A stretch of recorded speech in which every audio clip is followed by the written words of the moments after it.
ng aral sa mga kagawad at kapitan. Sa barangay tayo.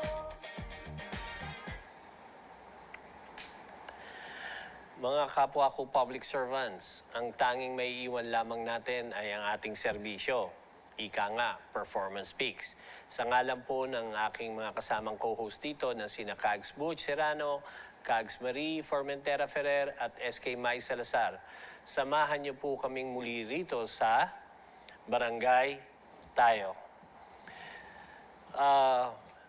Isang mapagpalang araw. Sa special message na ito, nais po naming gamitin ang panahon upang makiisa sa inyo sa paggunita ng Semana Santa. Tulad po ng binanggit ko sa aking mga kabarangay, hinimo ko po kayong tanungin at hinihimo ko po kayong tanungin ang inyong mga sarili. Ano ba ang katotohanan? Sa panahon ng pagninilay-nilay, tayo ay dapat tumuon sa katotohanan. Ika nga, the truth shall set us free. Ang katotohanang ating pagninilayan ay yung nasa likod ng dakilang pagpapako kay Kristo sa krus, sa kanyang pagkabuhay muli at sa ating paniniwala. Sa kasalukuyang panahon naman, ito ay ang pagkakahawig ng mga pangyayaring naganap noong panahon ni Kristo. Ang mga namumuno o mamumuno sa darating na eleksyon, tingin ko po ay dapat din nating pagnilayan. Bilang public servant tulad ninyo, nais ko rin po kayong paalalahanan sa paggunita natin ng Semana Santa.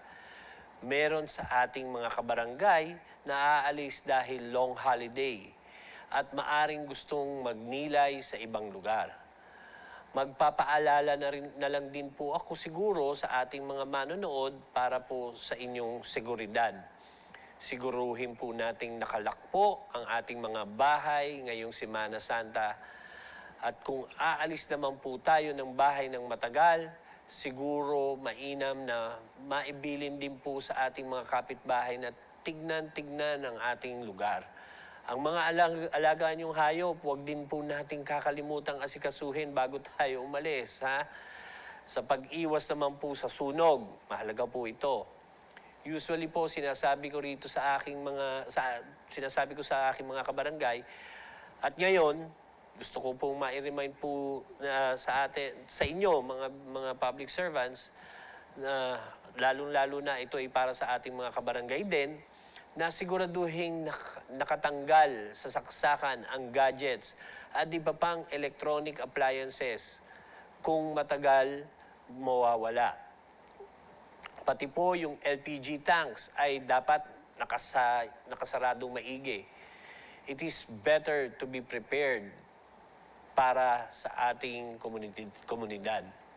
Sa puntong ito, gusto ko ring mag-advance shoutout sa mga tanod at volunteers natin sa barangay na magjo-duty kahit panahon ng Semana Santa.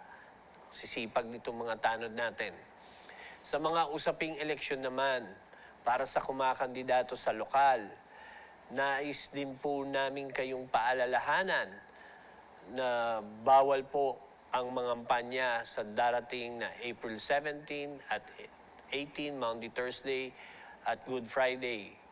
Ito po ay base sa Comelec Resolution number 10999 at ang pangangampanya sa lokal at sa nasyonal sa nasabing mga araw ay ituturing na election offense.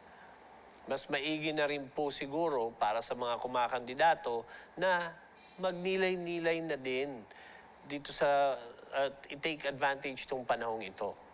Ito lamang muna po para sa special message namin representing the kasamahan nyo sa Barangay Tayo. Ang Lenten message po ng inyong sa Barangay Tayo. Marami pong salamat at God bless us all. Sinasabi ko po sa barangay ko bago ako magtapos tuwing ako po ay may video na barangay na mayan, mahal na mahal ko po kayo. Ganon din po. Pilipinas, mahal na mahal namin kayo.